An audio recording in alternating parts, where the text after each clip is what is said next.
안녕하세요. 초등교사와 함께하는 엄마표 공부 작은 하루입니다. 이번엔 조금 특별한 이야기를 들려드릴까 해요.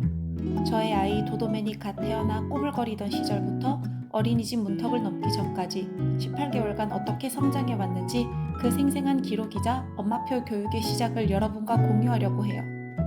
돌이켜보면 그땐 모든 것이 처음이라 서툴고 설레는 순간들의 연속이었어요. 지금부터 제가 도도맨을 키우면서 중요하게 생각했던 몇 가지 핵심 가치들을 중심으로 이야기를 풀어볼게요. 갓난쟁이를 갓생사는 어린이로 키운 엄마의 육아 핵심 전략. 제가 도도맨을 키우면서 가장 중요하게 생각했던 것은 바로 기본에 충실하자였어요.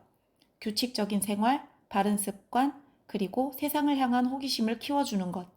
화려한 교육법이나 값비싼 교구보다는 일상 속에서 자연스럽게 배우고 성장하는 경험을 만들어주고 싶었어요. 18개월까지 도도맨 성장의 밑거름을 다진 7가지 핵심 키워드. 제가 도도맨을 키우면서 마음속에 새기고 실천했던 7가지 키워드를 중심으로 그때 이야기를 좀 더 자세히 들려드릴게요. 첫째, 규칙적인 생활. 군인 며느리의 칼 같은 루틴. 저희 시어머니께서 며느리가 손자를 군인을 만들어 놨네 라고 농담을 하실 정도로 생활 패턴을 엄격하게 잡았어요. 그만큼 규칙적인 생활 습관을 일찍부터 들이려고 노력했어요. 도도매는 신생아 시절부터 잠을 잘 자는 아이는 아니었어요. 워낙에 예민해서 작은 자극에도 금방 깨버리고는 했어요. 그래서 더 철저하게 수면 루틴을 만들어주자 생각했고, 일단 저녁 7시가 되면 졸려 하든 안 하든 무조건 잠자리 독서를 하고 자장가를 들으며 밤잠을 시도했어요. 노력 끝에 밤잠은 보통 저녁 7시 반 전후, 낮잠도 가능한 한 일정한 시간에 자는 습관, 일정한 식사 시간이 정착되었어요. 생활에 리듬과 패턴이 생기니 아이도 편하고 엄마인 저도 아이의 컨디션을 예측할 수 있어서 한결 여유가 생겼어요. 둘째, 독서는 갓난쟁이의 첫 친구. 도도맨이 갓 고개를 가누기 시작했을 때부터 저는 헝겊책을 늘 곁에 두었어요. 찢어질 염려 없는 보드북, 목욕하면서도 가지고 놀 수 있는 목욕책 등 다양한 질감과 형태의 책을 아이에게 건네주었죠. 아기 때 찍힌 사진들을 보면 늘 도도맨 옆에는 책이 놓여있을 정도예요. 촉감놀이를 할 수 있는 책부터 시작해서 그림을 보며 제가 수다를 떨어주고 스스로 책장을 넘기도록 격려했어요. 자연스럽게 책을 놀잇감처럼 여기고 친숙하게 느끼도록 환경을 만들어준 것이죠. 그리고 이때부터 한글책과 영어책을 동시에 읽어주려고 노력했어요. 아이가 2가지 언어를 자연스럽게 받아들이기를 바라는 마음에서였죠. 셋째, 바른 습관. 작은 손으로 함께 만든 질서. 저는 도도맨이 돌부터 세돌까지 2년간 주말 부부였어요. 더군다나 2돌에는 제가 복직까지 했어요. 저를 갈아 넣는 생활 중에 작은 고사리 손 하나라도 더 있으면 싶어서 도도맨에게 집안일을 이것저것 시켰어요. 그랬더니 신기하게도 자기가 할 수 있는 일을 찾아 하는 것을 당연하게 생각하더라고요. 이게 어떻게 보면 작은 일이지만 나도 스스로 할 수 있어 하는 마음이 자존감의 씨앗이 되고 좋은 습관까지 연결되는 것 같아요.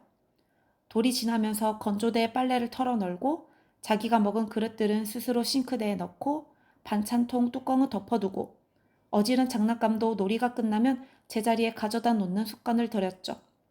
물론 완벽하게 하지는 못했지만 자신이 속한 공간을 함께 가꾸고 책임지는 경험을 통해 바른 습관을 자연스럽게 익힐 수 있었던 것 같아요. 내가 해야 할 일을 스스로 한다는 감각, 어릴 때부터 익숙해지는 게 중요하더라고요. 넷째, 자연과 친숙하기, 오감으로 배우는 세상. 정말 감사하게도 도도맨 외할머니, 외할아버지께서는 주말 별장을 가지고 계세요. 덕분에 저희 가족은 주말마다 그곳에서 자연과 함께하는 소중한 시간을 보낼 수 있었죠. 꽃과 잔디를 직접 만져보고 향기를 맡고 마당에서 뛰어놀고 텃밭에서 나는 농작물을 수확해서 함께 요리해 먹는 경험은 도도맨의 오감을 골고루 발달시키는 데 큰 도움이 되었을 거라고 생각해요. 대근육 발달, 놀이를 통한 균형 잡힌 성장. 걷고 뛰는 것이 자유로워질 무렵에는 문화센터 트니트니 수업을 시작해서 다양한 신체 활동을 경험하게 해준 것도 좋은 선택이었던 것 같아요. 좋은 선생님 덕분에 아이가 정말 즐겁게 참여했거든요. 문화센터 수업의 도움과 함께 자연 속에서 또 놀이터에서 마음껏 뛰어놀며 도도맨의 대근육은 튼튼하게 발달했어요. 여섯째, 미디어 멀리하기. 세상과의 건강한 거리두기. 돌이켜보면 도도맨은 초등학교 저학년이 된 지금까지 스마트폰에 거의 노출되지 않았어요. 가끔 공기계를 빌려 사진이나 동영상을 찍는 정도가 전부랍니다.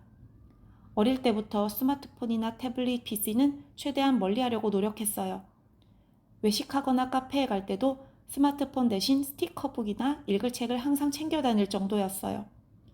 처음 미디어에 노출된 것은 27개월 무렵 영어 인풋을 위해 TV 화면으로 유튜브 영어 동요 영상을 보여준 것이 처음이었죠. 한글 만화에는 노출시키지 않았어요. 지금까지도 넷플릭스나 유튜브 애니메이션은 영어로 보고 있어요. 일곱째, 다양한 자극 주기. 살아있는 배움. 미디어 노출 시간을 최소화하는 대신 도도맨에게 다양한 외부 자극을 경험하게 해주려고 노력했어요. 어릴 적 사진첩을 보면 전국 곳곳을 여행 다니고 마트에 자주 갔던 기록들이 가득해요. 마트는 정말 다채로운 감각 자극이 가득해요. 다양한 언어와 소리, 그리고 후각까지 살아있는 정보들이 가득하잖아요. 채소 코너에서 다양한 채소를 직접 만져보고 냄새도 맡아보며 장바구니에 담고 견본으로 놓인 책을 함께 읽어보기도 하고 처음 보는 물건들을 구경하면서 끊임없이 이야기를 나눴어요. 그리고 안타깝게도 도도맨은 기질이 예민해서 촉감놀이를 심하게 싫어했어요. 그래서 어린이집 가기 전부터 촉감놀이 문화센터를 다녀보았어요. 다른 친구들은 과일이나 촉감 재료를 과감하게 누르고 움켜쥐어보고 옷에도 묻히고 바닥에도 칠해보는데 도도맨은 조심스럽게 손끝으로 만져보는 것이 최선이었어요. 결국 적극적으로 탐색하는 모습은 보기 어려웠는데 거의 마지막엔 그래도 큰 용기를 내서 딸기를 손바닥으로 꾹 누르는 데까지는 성공했어요.